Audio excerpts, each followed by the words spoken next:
Hi everyone. We're now going to develop three sine formulas for the area of a triangle.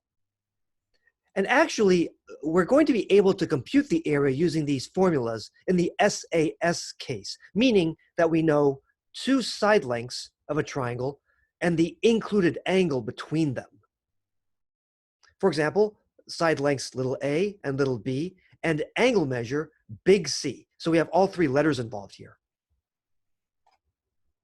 The area is equal to 1/2 AB sine of big C.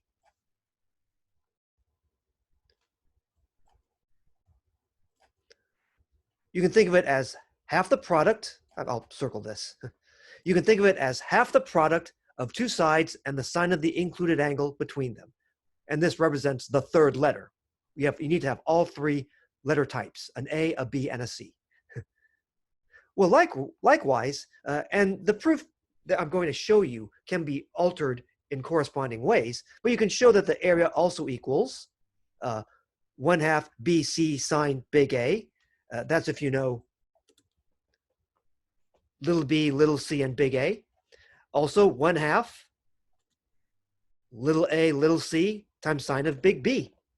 So again, if you know two side lengths and the included angle between them, all three of these area formulas will work for acute, right, and obtuse triangles. In fact, what if C is a right angle? Let's talk about that. What if C is a right angle? If C is a right angle, all right. Well, sine of C, sine of 90 degrees is what? Sine of 90 degrees is 1. Remember, S-I-N, right? Sine of 90 degrees is 1, right? And then you get area equals 1/2 AB. Here's a little c, here's a little, here's little a, and here's little b. Wait, 1/2 AB, that's 1/2 height times base, or base times height. Yeah, makes sense. So it works for a right triangle. That's a special case.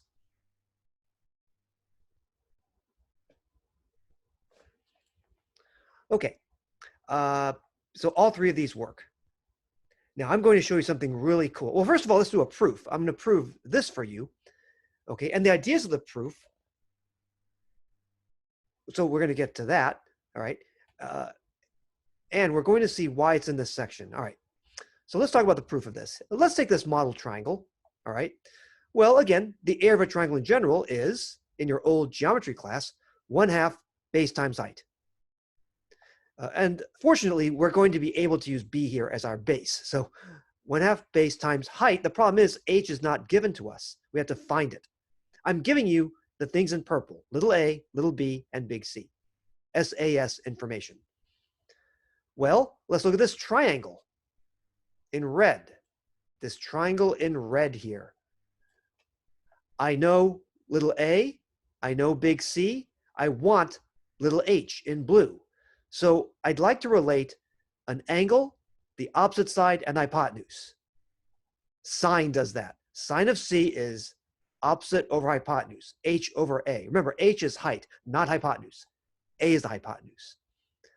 Solve for h, multiply by a on both sides, and h equals a sine of cap C. So area is 1/2, base is b, height is h. What's h? It's a sine of C. Right here, a sine of C, plug that in. I can switch these, 1/2 AB sine C. And you can get the other two formulas by making another side the base. You can make A the base, or you can make C the base. It's a similar analogous analysis. All right, now I'm going to show you something really cool.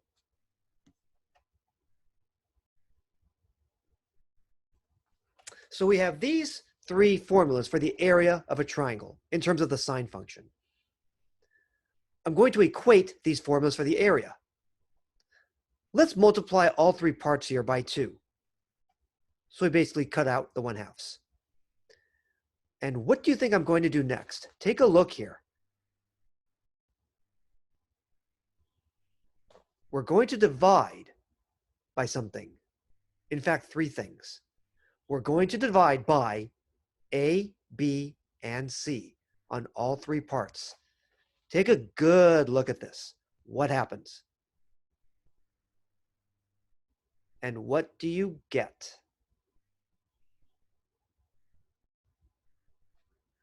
I'll show you the cancellations. AB over AB is 1. BC over BC is 1. AC over AC is 1. If you move this over here, you get the law of sines.